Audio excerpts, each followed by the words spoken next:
I am the Kaiju no Kami, and this is my Quickie review for Nightmare Alley.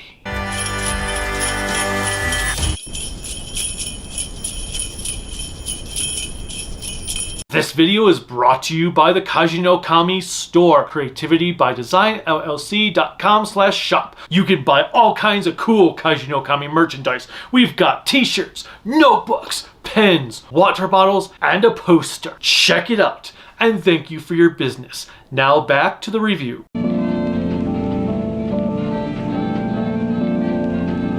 Nightmare Alley is the latest movie from director Guillermo del Toro, who has done all kinds of movies like Hellboy, The Shape of Water, Pan's Labyrinth, Kronos, The Devil's Backbone, and so on. I'm actually more of a mixed Del Toro fan. Some movies I really like, some movies I think are okay, other ones I'm like, yeah, I didn't care for that one bit. But Nightmare Alley is, I think, the first time he's done a tried and true film noir, or neo-noir in this day and age. It's a remake, but also based on a book, so it's kind of like a new adaptation more than a remake, although some of the scenes are pretty much feel like they're a shot-for-shot remake at times if you've seen the original. Not that that is a bad thing. The original is just so incredible that I feel like it's kind of hard to match that, but I have to say that Del Toro did a pretty solid job overall, as he made a movie that is almost as good as the original.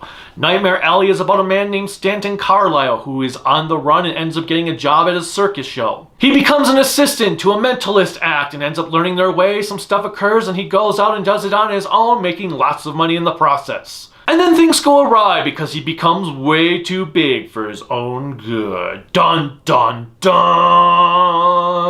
Bradley Cooper plays Stanton Carlisle. We've got a great cast all around. Ron Perlman plays the strong at the carnival. We've got Toni Collette here. We've got Rooney Mara. All of them do a wonderful job with the roles they have to work with. Unfortunately, I do feel like there were some little things that the original movie did better with the characters. The original movie, I felt, had a few more scenes with the mentalist act before Carlisle goes off on his own that I felt was better developed, but there are areas where I felt like this developed a little bit more because we actually get to see Carlisle's journey before he gets to the circus act, whereas the original movie just starts when he's already working for the mentalist group. The style, the lighting, the music in this remake are all incredible.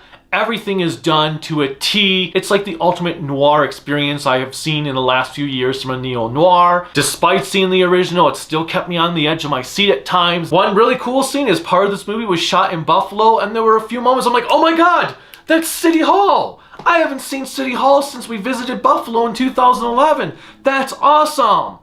That was the only shot of City Hall. Oh, the bus stop. Wow, they recreated that really well for being 1941. Just little things. I was like, oh my god, I recognize that from Buffalo. That's cool. And funny enough, one of my friends who still lives in Buffalo, who's an actor, was almost in this film as an extra, but he had some schedule conflicts, so he couldn't be there on the day when they were shooting scenes with extras, which was kind of disappointing to hear. Now, one other person I have not talked about yet that I think was the star of the movie was Cate Blanchett.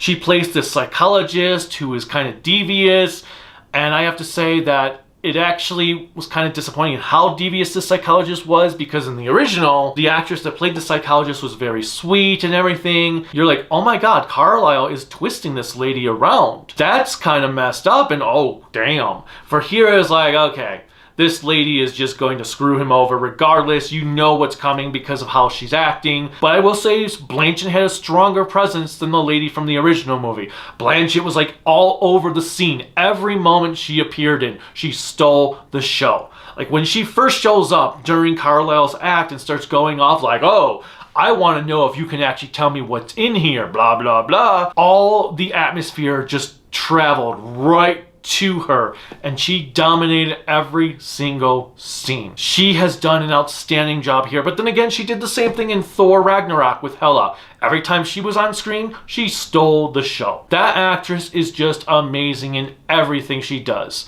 which is why it was so disappointing that her role in Indiana Jones was garbage. She was so boring there. Anyway, there's not really much more I can get into with Nightmare Alley other than William Dafoe plays the ringmaster of the circus, and he does a great job too with it, and is the best movie to end the theater-going experience on. It's visually stunning, narratively stunning, every scene is just very good. Now, there are parts of the movie can kind of drag in, which was disappointing. But it is what it is. Now, from what I read, this version is actually supposed to be more accurate to the book, which if that's the case, it's pretty impressive because that means the original was fairly accurate too with how it played out.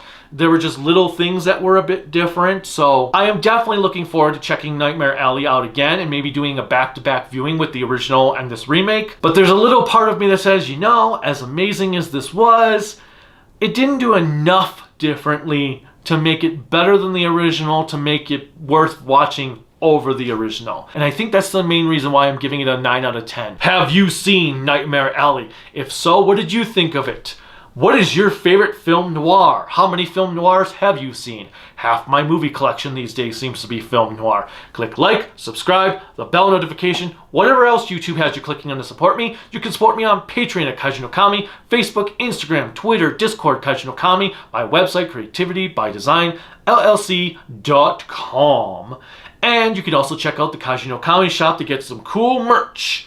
Until next time, bye.